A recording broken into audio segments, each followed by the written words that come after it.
Life is like a plane. There will be a time when it crashes, and that's the sign to accelerate your survival instincts. This line was the thread of hope that the 13 victims who survived the Andes plane crash held on to cope up with the incident. Two survivors, Nando Parado and Roberto Canessa, who are still alive, narrated their story to the world.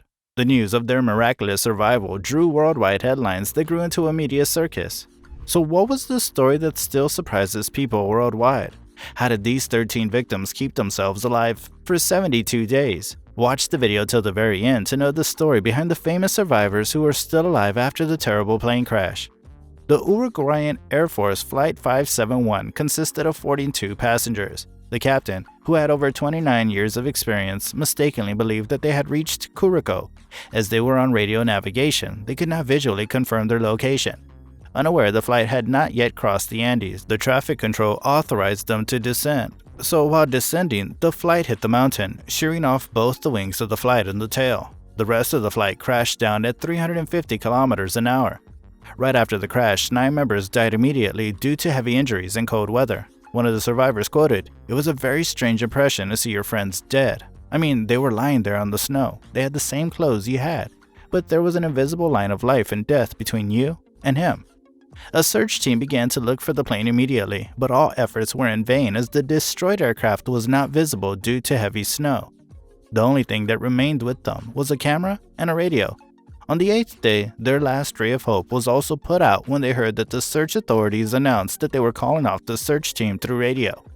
2 medical students, Canessa and Gustavo Sorbino, treated the people with wounds, and the narrator Nando Parado had a skull fracture and remained in a coma for 3 days. When he finally woke up, he was struck with the bad news that his mom had passed away and that his sister was just hours away from her death.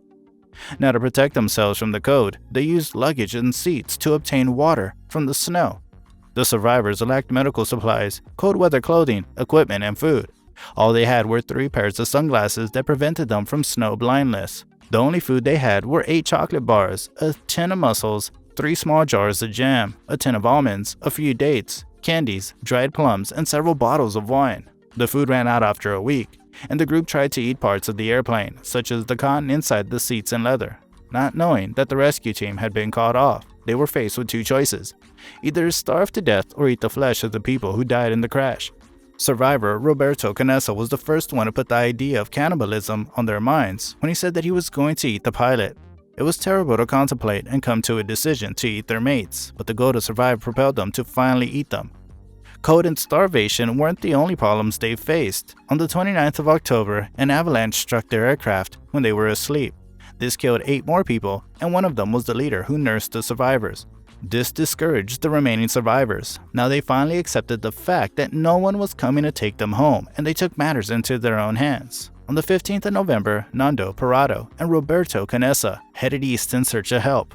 They had no mountain climbing experience or equipment, and they carried human flesh and football socks for ration. After a tedious trek for 10 days, they finally saw traces of humans. A river appeared in front of their eyes, and they spotted a Chilean farmer on the other side of the river. The farmer threw a rock with a letter towards them, and in that note they replied explaining their situation, and that was the start of the end. The farmer also provided them with bread. Finally, proper food after weeks. After that, they finally heard the sound of helicopters. Now the survivors are alive and happy with their families. The media covered this story extensively, and this grabbed people's attention from across the world. They were criticized and judged as well, but survival of the fittest was best portrayed in this situation.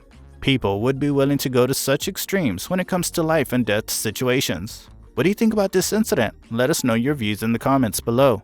Don't forget to like, share, and subscribe.